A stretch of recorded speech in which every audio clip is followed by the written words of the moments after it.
ایک بھائی نے کوشچن کیا کہ مٹی کے برتنوں میں کھیر وغیرہ پکانا، اس کی نیاز وغیرہ کرنا کیسا ہے مٹی کے برتنوں میں خاص طور پہ؟ تو میں آپ کو بتا رہا تھا کہ پہلے تو ایک یہ تصور صحیح سمجھ لیا جائے کہ شریعت اس چیز کو منع نہیں کرتی ہے کہ زندہ آدمی کے عمل کا فائدہ مردے تک پہنچتا ہے۔ اب اگر آپ ایصال ثواب کی غرض سے کوئی نیک عمل کرتے ہیں اور وہ ثواب اس تک پہنچے، یہ شریعت ہمیں تصور دے رہی ہے، تو بالکل پہنچے گا۔ عام آدمی کے لیے جو کھانا وغیرہ پکا کے کھلایا جاتا ہے اس کو فاتحہ کہہ دیتے ہیں، اور کسی بزرگ کے لیے، بزرگ شخصیت کے ایصال ثواب کی غرض سے کوئی کھانا وغیرہ کھلایا جائے تو اس کو ادباً نیاز کہہ دیا جاتا ہے۔ تو چونکہ ایصال ثواب کا تصور شرعی تصور ہے، ہمارے نبی کریم صلی اللہ علیہ وسلم کی جانب سے خود ہمیں حاصل ہوا ہے، تو اس میں تو کوئی حرج نہیں ہے۔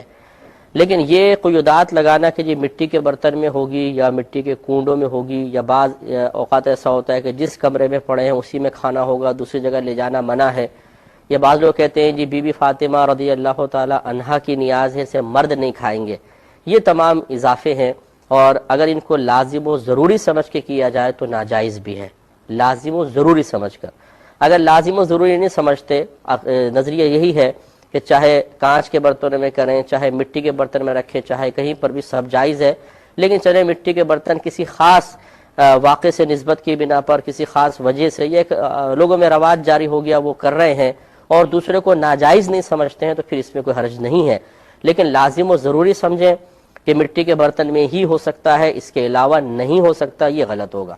تو خلاصہ کلام یہ ہے کہ بعض اوقات ہم سمجھتے ہیں شاید نیاز جو ہے یا فاتحہ وغیرہ کھانا ہے، یہ غیر اللہ کے لیے ہوتا ہے، یہ غیر اللہ کے لیے نہیں ہے، اللہ کے لیے ہے۔ کھانا اللہ کے لیے کھلایا جائے گا، اللہ تبارک و تعالیٰ کی رضا ہی مقصود ہوگی۔ صرف قصد و ارادہ پیچھے یہ اگر ہو کہ کھانا ہم اللہ تعالیٰ کے لیے کھلا رہے ہیں، لیکن اس کا جو ثواب ملے گا اللہ تعالیٰ اس میں سے فلاں مردے کو بھی حصہ دار بنا دے، اس میں شرعاً کوئی حرج نہیں ہے۔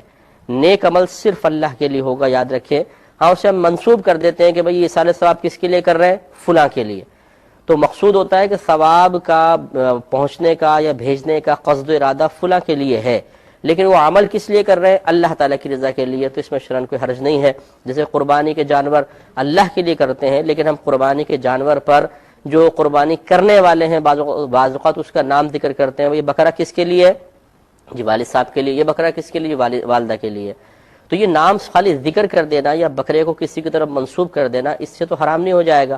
مقصود یہ ہوتا ہے کہ وہ اللہ کے لیے کر رہے ہیں، اور جس کی وہ ملکیت میں ہے یا جس کے ایصال ثواب کے لیے کر رہے ہیں اس کی طرف ہم منسوب کر دیتے ہیں